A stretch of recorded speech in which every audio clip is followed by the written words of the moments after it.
चलो,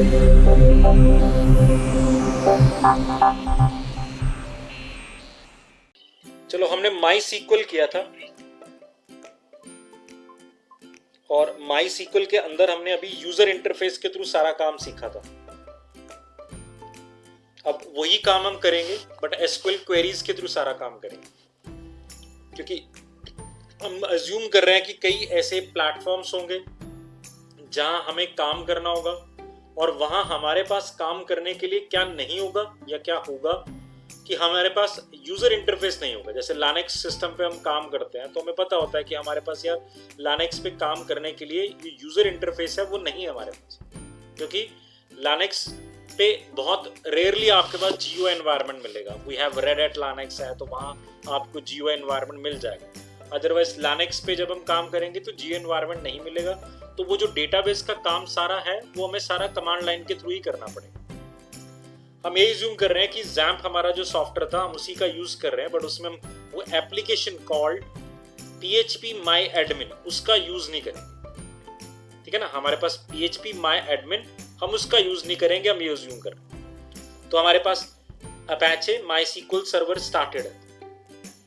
अब अगर मैं जाऊं तो मेरे पास मुझे पता है कि मेरा C में XAMPP 1 के अंदर हमने MySQL में आपका MySQL सर्वर इंस्टॉल्ड हो। इसमें दो फोल्डर इंपॉर्टेंट है, one is been, another one is data. आपके जितने डेटाबेसेस हैं वो आपके डेटा फोल्डर में फोल्डर नाम से बनते हैं। मतलब जो भी डेटाबेस बनाओगे उसका अलग से क्या बनेगा, एक फोल्डर बन जाएगा। और जितने आपके पास जितनी आपकी SQL की कमांड्स हैं जो आप एग्जीक्यूट करना चाहते हो और मतलब SQL सर्वर को डायरेक्टली एक्सेस करना है, उसके लिए जो कमांड हमारे पास है वो कहां पर पड़ी हुई है, वो MySQL के बिन फोल्डर में पड़ी हुई है। ठीक है, तो MySQL का बिन फोल्डर है। दो इंपॉर्टेंटली कमांड हम इसमें यूज करेंगे, वन इज MySQL और एक है MySQL dump। MySQL dump, हम इन दो कमांड्स का यूज करेंगे। पहले मैं स्टार्ट करता हूं बिन से। बिन फोल्डर में मैं नॉर्मली हूं, अगर मैं इसको सिलेक्ट करके CMD कर दूं ना तो डायरेक्टली यही फोल्डर खुला आएगा कमांड प्रॉम्प्ट पे, C XAMPP MySQL and what bin. अब मुझे SQL सर्वर स्टार्ट करना है, मुझे SQL पे लॉगिन करना है, कमांड लाइन के थ्रू ही करूंगा मैं सारे काम। तो लॉगिन करने के लिए हमारे पास कमांड है MySQL कि मुझे SQL सर्वर पे लॉगिन करना है। तीन इंपॉर्टेंट पैरामीटर है, वन इज H से हम क्या देंगे, होस्ट, आपके सर्वर का नाम। तो सर्वर का नाम बाय डिफॉल्ट जो XAMPP सर्वर ने डाला है या अज्यूम किया वो क्या था, लोकल होस्ट था। आप अपना लोकल IP एड्रेस भी दे सकते हो। Then we have you. अब MySQL सर्वर मेरे सिस्टम पर इंस्टॉल्ड XAMPP ने कर दिया था। नॉर्मली MySQL इंस्टॉलेशन के टाइम वो आपसे पूछता है कि आपने आपके रूट एडमिन का पासवर्ड क्या रखना है। एडमिन का यूजर नेम बाय डिफॉल्ट क्या होता है, रूट होता है। तो यूजर नेम यहाँ पर क्या रहेगा, रूट होगा। पासवर्ड हम डिफाइन करते हैं। बट जब आपने XAMPP सर्वर अपने सिस्टम पर डाला होगा तो पासवर्ड वो आपसे पूछता नहीं है, ब्लैंक पासवर्ड के साथ वो इंस्टॉल करता है। ब्लैंक मतलब कोई पासवर्ड नहीं है। फिलहाल अगर पासवर्ड होता भी तो पासवर्ड यहाँ टाइप नहीं करोगे, यहाँ पर आप सिर्फ दोगे -p कि yes this user called root requires a password but I don't type the password है, क्योंकि वो सबको दिखाई देगा। बाद में टाइप करेंगे, कहाँ करेंगे, -p के बाद पासवर्ड देना है बट मैं नहीं दे रहा, तो मैं एंटर करते ही वो मुझसे डायरेक्टली क्या मांग लेगा, पासवर्ड मांग लेगा।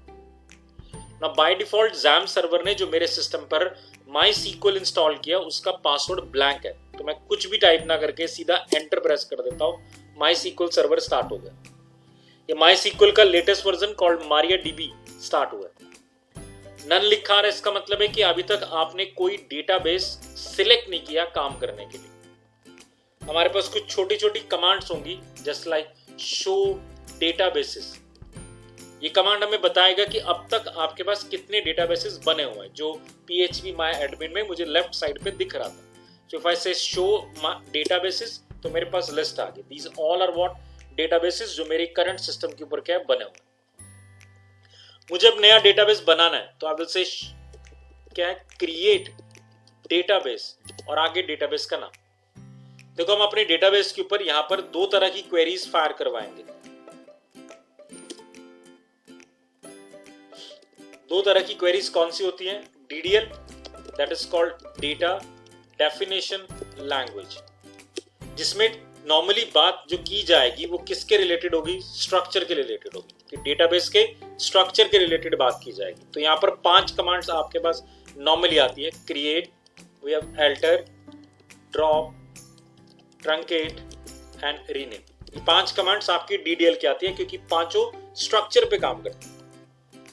फिर हमारे पास आता है DML, that is called data manipulation language. तो मैनिपुलेशन लैंग्वेज जिसमें हम डेटा को, रिकॉर्ड्स को मैनिपुलेट कर रहे हैं। यहाँ पर हमारे पास 4 कमांड फिर से आती है, select, we have insert, delete and update. ये 8 कमांड्स बेसिकली हमें पढ़नी है। और ये कुछ एक्स्ट्रा कमांड्स होगी जो माई सीक्वल सर्वर की अपनी है, कि सपोज करो आपको शो डेटाबेसेस से आपने डेटाबेसेस देख लिए कौन से हैं, सो शो डेटाबेसेस। लॉगिन करने के लिए आपने क्या दे दिया, माई सीक्वल -h, लोकल होस्ट आपके सर्वर का नाम, -u, रूट एंड -p से पासवर्ड दे दिया। शो डेटाबेसेस से आपने सारा डेटाबेसेस देख लिए। माई सीक्वल सर्वर में काम करते हुए इंपॉर्टेंट है कि लास्ट में आप क्या दोगे, सेमीकोलन दोगे जब आप क्वेरी फायर कर रहे हो। तो शो डेटाबेसेस से अगर मैंने डेटाबेसेस देखे थे तो क्रिएट डेटाबेस से मैं एक नया डेटाबेस क्या क्रिएट करूंगा। So I will use create database, आगे आपके डेटाबेस का नाम जो भी आप बनाना चाहते हो, जैसे मैंने न्यू 03 रख दिया एंड एंटर। हर कमांड के लास्ट में सेमीकोलन आएगा। जब तक सेमीकोलन आप नहीं देते तो वो अज्यूम करेगा कि शायद वही कमांड आपने मल्टीपल लाइंस में क्या लिख रहे हो। तो जैसे मैंने एंटर किया, क्योंकि मैंने सेमीकोलन नहीं दिया था तो उसने नेक्स्ट लाइन दे दी, क्योंकि वो अज्यूम कर रहा है अभी शायद आप कमांड लिख रहे हो, पूरी नहीं हुई। क्योंकि अगर पूरी हो गई है तो आप सेमीकोलन प्रेस कर दो, terminate. A new database has been created. अगर हम चेक करें तो वी हैव शो डेटाबेसेस, इस लिस्ट में हमारा डेटाबेस भी आएगा। हमने बनाया था न्यू 03, ये रहा। यहां पर अभी भी नन है, मतलब अभी तक आपने डेटाबेस बना तो लिया है बट सिलेक्ट नहीं किया, मतलब आप काम किस डेटाबेस पे करना चाहते हो वो अभी तक आपने डिफाइन नहीं किया। सो वी से यूज व्हाट, न्यू 03, मैंने उसको यूज कर लिया, मतलब मैं उस पर काम करना चाहता हूं। तो जैसे मैं सिलेक्ट करूंगा तो यहां पर भी लिखा आ जाएगा कि करंटली आप न्यू 03 पे डेटाबेस पे काम कर रहे हैं। काम करने का मतलब कुछ भी आप बनाओगे, टेबल या कुछ और, वो सब न्यू 03 के अंदर जाएगा। फिलहाल तो हमने अभी तक कोई टेबल बनाया नहीं, ब्लैंक है, तो हमने क्या यूज किया, create database and database name. और फाइनली उस डेटाबेस पे काम करने के लिए यूज व्हाट डेटाबेस नेम, हमने उसे यूज में लिया। अब अभी तो हमने नया डेटाबेस है, इसमें कुछ नहीं पड़ा हुआ, तो I will say show tables, मुझे टेबल्स दिखाएगा। फिलहाल it is an empty set, so there are no tables in the database. अब मुझे टेबल बनाने हैं, ठीक है, तो हमारे लिए क्रिएट कमांड आएगी। टेबल पहले की तरह कि टेबल बनाते हुए आप वही फॉर्मेट यूज करोगे कि टेबल में बनाते हुए क्या लिखना है, क्रिएट टेबल। डीडीएल की जितनी कमांड्स हैं उनमें टेबल कीवर्ड यूज होगा, क्रिएट टेबल। आगे टेबल का नाम लेट अस से स्टूडेंट्स रखा हमने। नाउ पहला कॉलम हम क्या रखते हैं, प्राइमरी की रखते हैं। ये प्राइमरी की रखना, कॉलम में मॉडिफिकेशन करनी, ये हम बाद में भी कर सकते हैं, बिकॉज हमारे पास बाद में कमांड है कॉल्ड अल्टर, जो स्ट्रक्चर को मॉडिफाई करने के लिए, कि आपने टेबल बना लिया, प्राइमरी की रखना भूल गए तो बाद में आप डिफाइन कर सकते हो। ऑटो इंक्रीमेंट देना भूल गए तो आप बाद में डिफाइन कर सकते हो। कम साइज दे दिया, कोई कॉलम रह गया, एक्स्ट्रा कॉलम डाल दिया, दैट इज फॉर अल्टर। सो फिलहाल मैंने स्टूडेंट टेबल से एक टेबल बनाया। और अगेन कोड क्लैरिटी के लिए हम क्या करते हैं, जैसे स्टूडेंट टेबल ब्रैकेट स्टार्ट हो गया, अब हम नेक्स्ट लाइन पर आ जाते हैं। तो स्टूडेंट आईडी का टाइप क्या रखा हमने, इंटीजर। अगर प्राइमरी की देना है तो यू विल राइट प्राइमरी की, ऑटो स्पेसेस देना है बस। ऑटो इंक्रीमेंट भी देना है तो ऑटो अंडरस्कोर व्हाट इंक्रीमेंट। ये मेरा एक कॉलम डिफाइन हो गया, comma, I begin with the second column. So we have, अब बाकी आपके कॉलम सिंपल हो गए कि आपको नेम बनाना है, varchar size of 50, we have age, int। जब आपके टेबल कॉलम खत्म हो जाए तो ब्रैकेट एंड व्हाट सेमीकोलन आपका टेबल क्रिएट होगा। So now I can see show tables, मुझे टेबल्स दिखा देगा। एक टेबल आपके पास कॉल्ड स्टूडेंट्स का। और हमारे पास स्ट्रक्चर देखना इस टेबल का, तो कमांड है कॉल्ड डिस्क्राइब। डिस्क्राइब स्टूडेंट्स की टेबल का स्ट्रक्चर डिस्क्राइब कर दो, कि टेबल में हमने 3 कॉलम्स बनाए थे, उनका टाइप क्या था, नल वैल्यूज अलाउड है कि नहीं है, क्योंकि प्राइमरी की था तो नल वैल्यूज पहले कॉलम में तो नहीं होंगी, बाकी में अलाउड है। और पहले वाले को हमने की भी लगा रखी है कॉल्ड प्राइमरी की, ऑटो इंक्रीमेंट भी दे रखा है, तो सब कुछ ऑप्शन इसके अंदर पहले वाले के अंदर डिफाइन हो गया हमारे।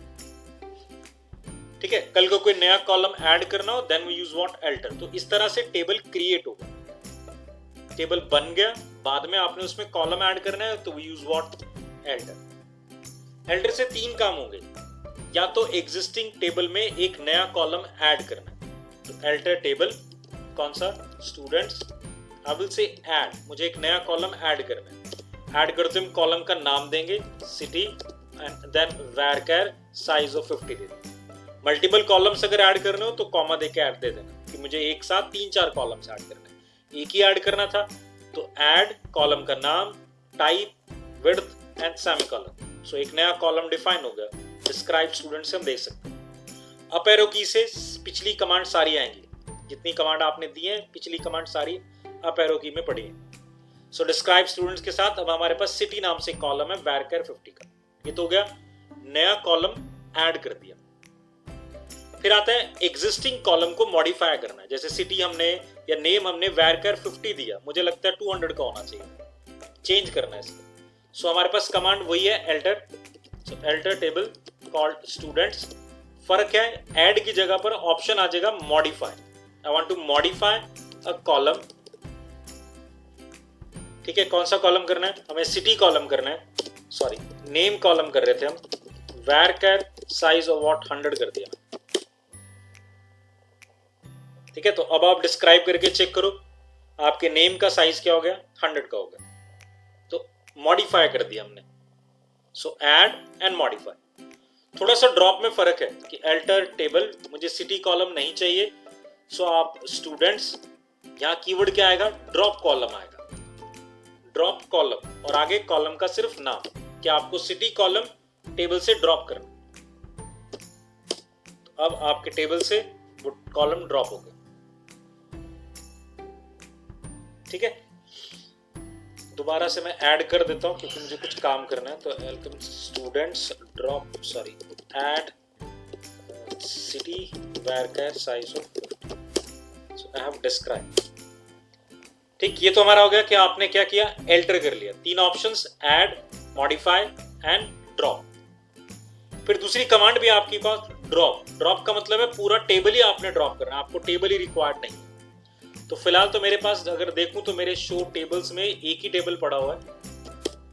सपोज मैंने एक और टेबल बना लिया, क्रिएट टेबल कॉल्ड स्टूडेंट्स 1, जिसमें मैंने स्टूडेंट आईडी इंटीजर, प्राइमरी की नहीं रखी, नेम varchar 50, ये 2 कॉलम रखे। अब टेबल बन गया तो आई can see show tables, 2 tables हैं, स्टूडेंट 1 एंड स्टूडेंट। कोई टेबल बिल्कुल ही नहीं चाहिए, टेबल मतलब हटाना ही है, तो टेबल भी हट गया, उसका डेटा भी हट गया, सब भी हट गया। तो ड्रॉप टेबल कॉल्ड स्टूडेंट्स 1, हमें ये टेबल क्या करना है, ड्रॉप करना।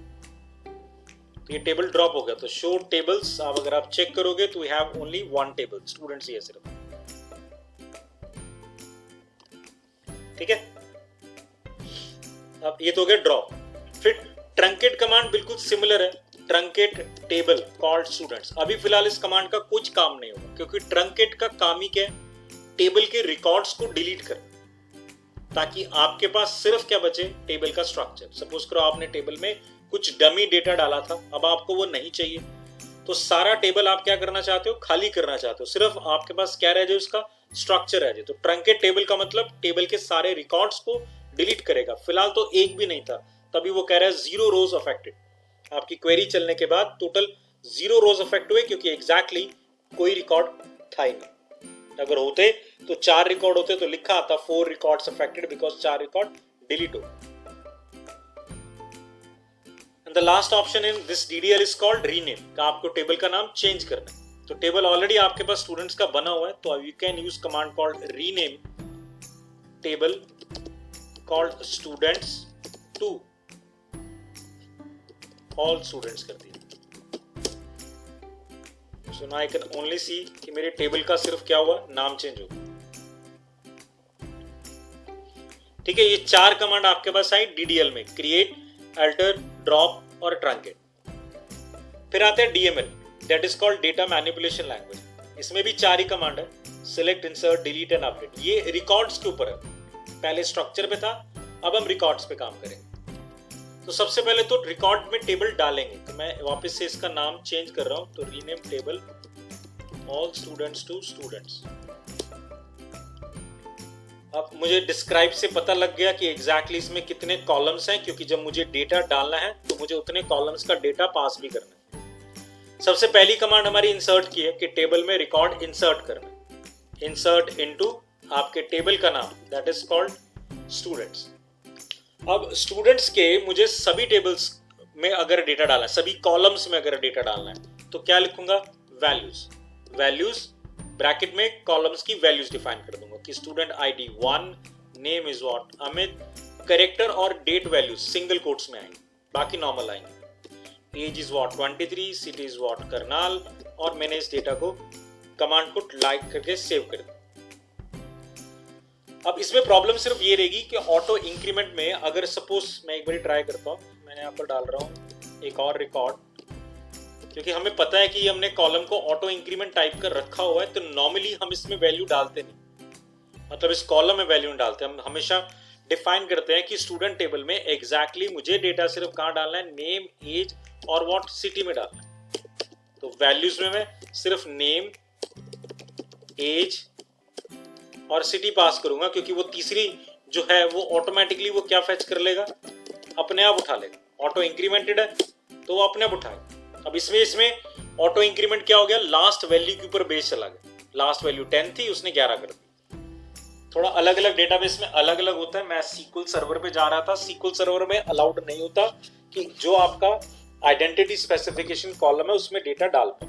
यहाँ पर मैंने वे डेटा डाला, और अगर 10 था तो उसने ऑटोमेटिकली नेक्स्ट वैल्यू दे दी कॉल्ड 11, अगर मैं उस कॉलम की वैल्यू नहीं देता। ठीक है ना? जैसे मुझे सपोज करो मैं दे रहा हूं 11, 12, तो मुझे डाउट है ना कि मैं दोबारा एक और रिकॉर्ड को डाल रहा हूं, सपोज ये रहा, और 10 ही दे रहा हूं, तो ये नहीं जाएगा, डुप्लीकेट एंट्री की एरर आ। फिर मुझे देखना पड़ेगा इसमें 11 है तो चलो 11 से डाल दो, वहां पर भी एरर आ। तो ऐसे केस में MySQL सर्वर ने ये कह रखा है कि अगर आप चाहते हो कि ऑटो इंक्रीमेंटेड वैल्यू मिल जाए, लेकिन आप एक एक कॉलम का नाम, जैसे कि आपने ऊपर लिखा स्टूडेंट्स ब्रैकेट में नेम, एज, सिटी, ये भी नहीं देना चाहते। एक तरीका तो ये ना कि आप चाहते हो 12, अगले रिकॉर्ड को 12 मिल जाए बस, तो आप कहोगे ठीक है, फिर मैं रिकॉर्ड इसी तरह से डालता हूँ, तीनों कॉलम्स का नाम डालता हूँ जिसमें मुझे डेटा डालना है, वो कॉलम स्किप कर देता हूँ। ऑटोमेटिकली उस स्किप कॉलम को क्या मिल जाएगा? 12 मिल जाएगा। वी कैन सी दैट कि अगर मैं उसी फॉर्मूला को यूज करता हूँ,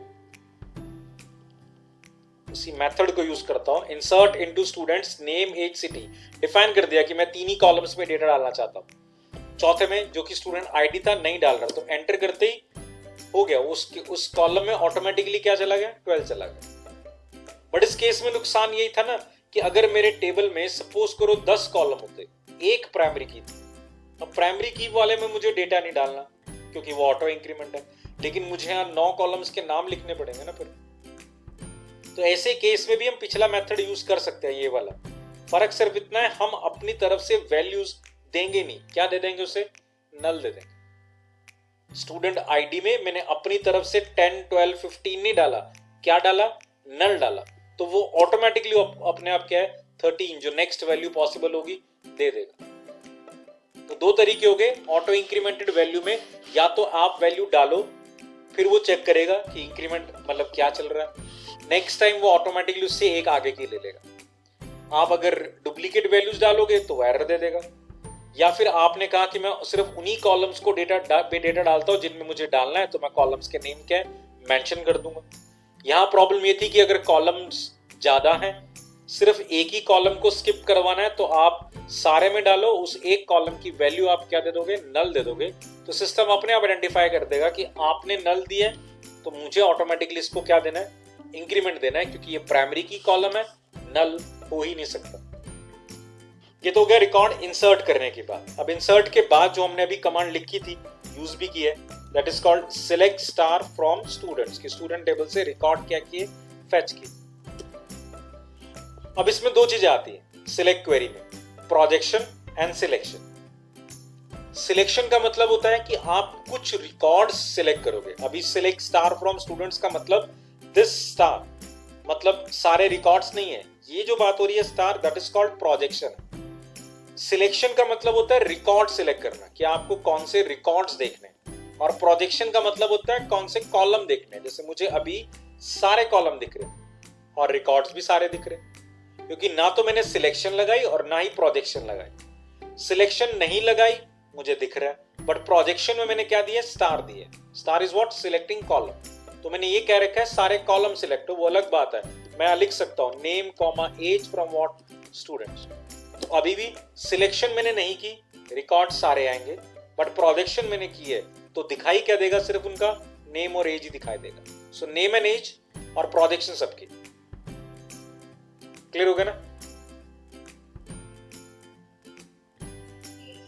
प्रोजेक्शन में आप अपने कैलकुलेटेड कॉलम्स भी लगा सकते हो, calculated fields like age plus 10 दे दिया आप। तो ये सिर्फ दिखने में होगा कि एज में 10 ऐड करके क्या बनेगा, वो डिस्प्ले पर आ जाएगी। ये टेबल में नया कॉलम नहीं बना, आपकी क्वेरी के लिए सिर्फ एक आउटपुट कॉलम बनाया। इस कॉलम का नाम बाय डिफॉल्ट जो भी आपका फॉर्मूला था वो आया, आप स्पेस देके इन अ सिंगल कोट्स आप कुछ भी नाम रख सकते हो, न्यू एज।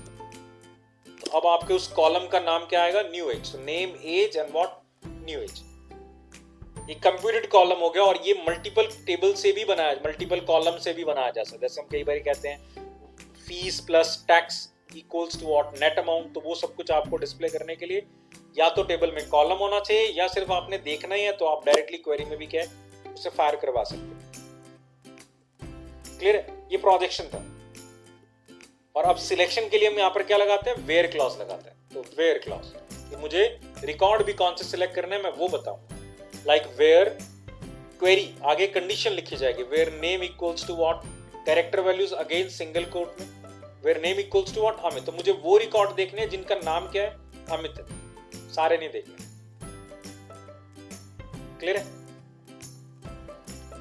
अब इसके साथ मल्टीपल कंडीशंस हम लगा सकते हैं, where name equals to Amit and age is greater than equals to what 20, ये 21, कुछ भी सारे आ रहे हैं। फिलहाल तो थे ही सारे 23। If I see select star from students, तो सारे ऐसे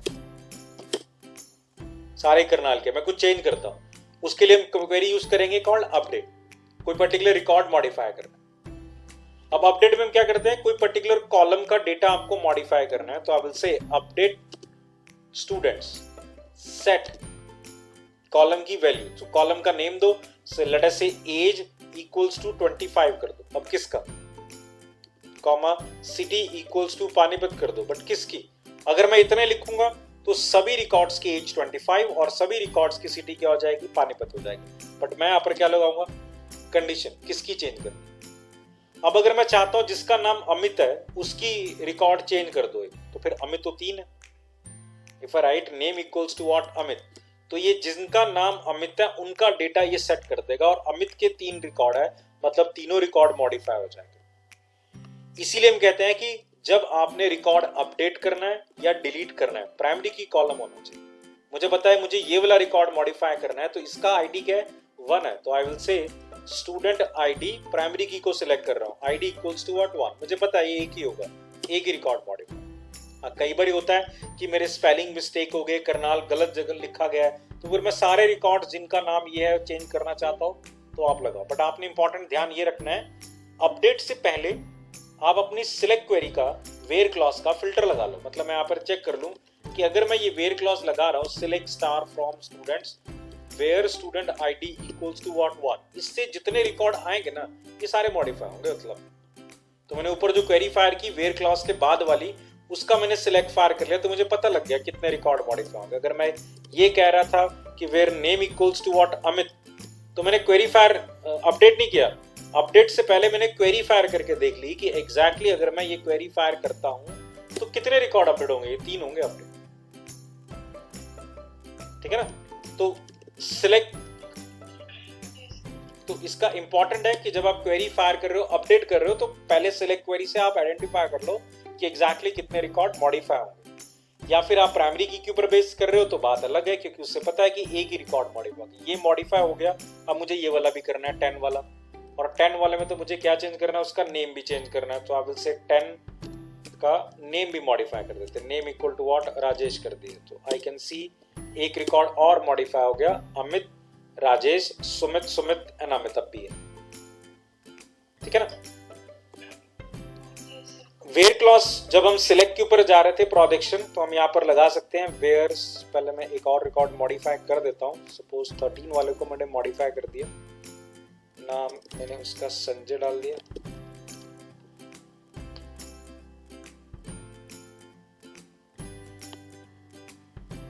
और एज 35 कर दी, और सिटी भी बन गया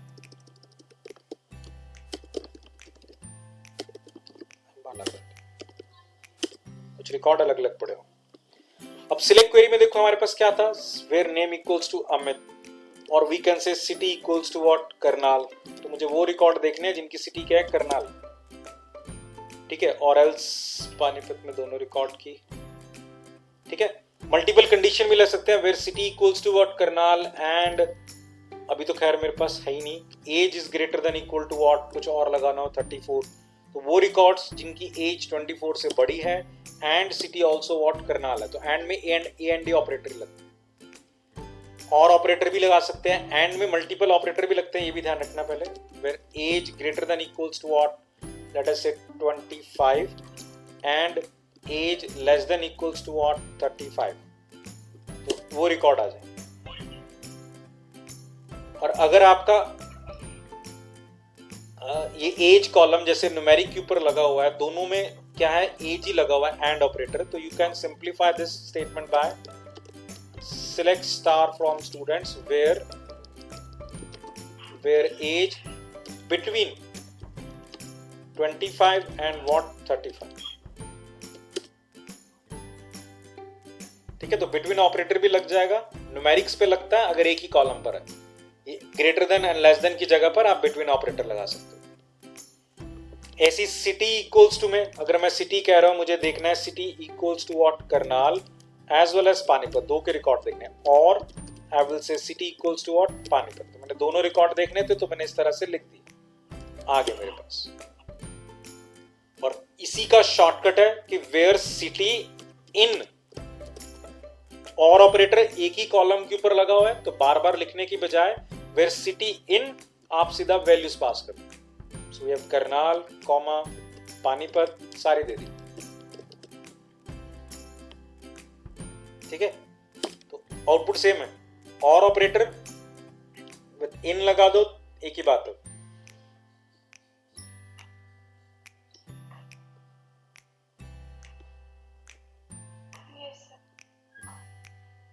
एक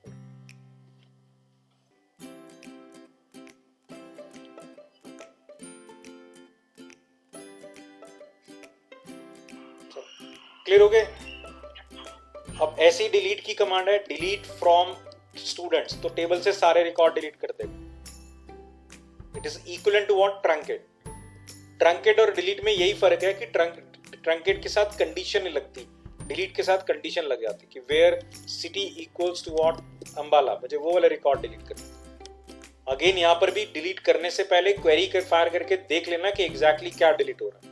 अभी सिटी इक्वल टू अंबाला का मतलब जितने भी अंबाला के रिकॉर्ड्स होंगे वो सारे डिलीट हो जाएंगे। सिलेक्ट स्टार फ्रॉम स्टूडेंट्स, तो वेयर क्लॉज से जितने भी रिकॉर्ड सिलेक्ट होंगे वो सारे क्या होंगे, डिलीट हो जाएंगे। ये चार कमांड हमारी थी, select, insert, delete and what, update. Clear हो गए।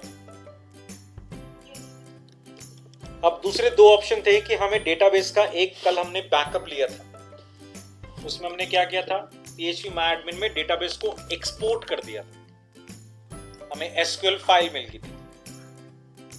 वो एक्सपोर्ट यहां पर नहीं होगा, मतलब मुझे कमांड प्रॉम्प्ट पे अगर अपने डेटाबेस को कहीं लेकर जाना है तो मैं कमांड प्रॉम्प्ट पर आ चुका हूं बिन में। यहां मेरी कमांड है कॉल्ड MySQLDump, सॉरी कमांड है डंप, तो स्पेस नहीं है, MySQLDump कि मुझे डेटाबेस का डंप लेना है। पहले पैरामीटर्स वही है, h that is what the localhost, -u that is the username, -p कि I will specify the password, but last parameter जो होगा आपका वो है आपका डेटाबेस, कौन से डेटाबेस का डंप लेना। जैसे मैंने कह दिया new 03 मेरा एक डेटाबेस है, मुझे उसका डंप लेना। डंप्स, हाँ जी, हाँ एक्सपोर्ट करना। एक्सपोर्ट करने का बेसिकली मतलब ये क्या था कि जो आपके टेबल में पड़ा है उसे एसक्यूएल क्वेरीज में कन्वर्ट कर दो, ताकि उसे मैं कहीं और ले जाकर एग्जीक्यूट कर सकूं। अभी अगर मैं ये कह रहा हूं न्यू 30 का बैकअप लेना है, डंप लेना है, तो एंटर करते ही मुझसे पासवर्ड पूछेगा, जो कि मैंने ब्लैंक था, खाली छोड़ दिया। सामने सारी क्वेरी उसने मुझे लिख के दे दी कि आपके टेबल में जो कुछ भी था उसका सारा, अगर एक टेबल था तो टेबल की क्वेरी मैंने लिख दी, अगर आपने एक रिकॉर्ड उसके अंदर पड़ा हुआ था 3-4 तो मैंने रिकॉर्ड की इंसर्ट की क्वेरी लगा दी। अब क्वेश्चन तो आता है ये तो यार सामने स्क्रीन पे दिख गया, या तो मैं यहां से कॉपी पेस्ट करूं, या फिर हमारे कमांड प्रॉम्प्ट में ऑप्शन है कि जो भी कमांड आप लिखते हो ना उसका आउटपुट सामने आता है। फिलहाल तो देखो ये कमांड मैंने दी, इसका आउटपुट मेरे सामने स्क्रीन पर आ गया। लेकिन ऑपरेटिंग सिस्टम में एक ऑप्शन है greater than, that is called redirection, कि लेफ्ट वाली कमांड का जो आउटपुट आएगा मुझे मत दिखाओ, उसे एक फाइल में क्या करो, स्टोर करो। सिर्फ ऐसे demo.sql। तो अब अभी आपने देखा ये ऊपर सारी कमांड लिखी आ गई थी, इतना करने से कमांड लिखी नहीं आएंगी, सीधा फाइल में चली जाएंगी। तो आपको दिखने की बजाय एक फाइल में सारा डेटा क्या सेव हो गया, मुझे कुछ दिखाई नहीं दिया। बट एग्जैक्टली अगर मैं चेक करूं तो मेरे पास यहाँ पर demo.sql फाइल बन चुकी है, तो मेरी फाइल डेटा एक्सपोर्ट हो गई। क्लियर हो गया ना।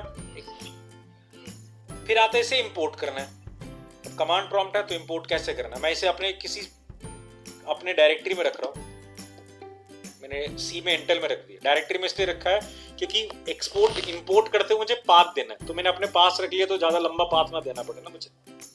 तो सी में इंटेल में demo.sql। अब इंपोर्ट करना है तो वो कहां करेंगे, डेटाबेस में जाके। तो मैं अपना डेटाबेस पे फिर से लॉगिन करता हूं, मैं एक नया डेटाबेस बना लेता हूं, new 04, create database called new 04, use new 04। अब ये 04 खाली है अभी क्योंकि अभी नया बना है, लेकिन मेरे पास स्क्रिप्ट फाइल पड़ी है, डेमो फाइल पड़ी है, जिसमें सारा कोड लिखा हुआ है कि मेरा पुराना डेटाबेस क्या था, उसमें कितने टेबल थे, क्या क्वेरीज थी, सब लिखा हुआ। मुझे उस क्वेरी को यहाँ पर एग्जीक्यूट करवाना है। उसमें क्वेरीज लिखी हुई है, या तो मैं एक एक क्वेरी वहां से कॉपी पेस्ट करके या दोबारा लिखता रहूं, या फिर मेरे पास कमांड है कॉल्ड सोर्स, और मैं उसे पाथ दूंगा कि सी कॉलम के अंदर इंटेल नाम से एक फोल्डर है, उसके अंदर demo.sql नाम से एक फाइल है, इसमें जितनी क्वेरीज लिखी हुई हैं एग्जीक्यूट कर दो अपने। पैंटर करूंगा, उसमें जितनी क्वेरीज लिखी होंगी 1 by 1 एग्जीक्यूट कर देगा। नाउ आई कैन सी कि मेरे पास टेबल आ गया, और टेबल में जो रिकॉर्ड थे वो भी आ गए। ठीक है ना। तो एक्सपोर्ट MySQL डंप, और वो MySQL के बाहर से करना है, बिन में जाके, क्योंकि we have a command called MySQL dump. और इंपोर्ट करने के लिए आप अपने डेटाबेस में जाओगे, डेटाबेस सिलेक्ट करोगे और सोर्स कमांड से अपनी उस क्वेरी को क्या करोगे, एग्जीक्यूट करोगे। क्लियर हो गया।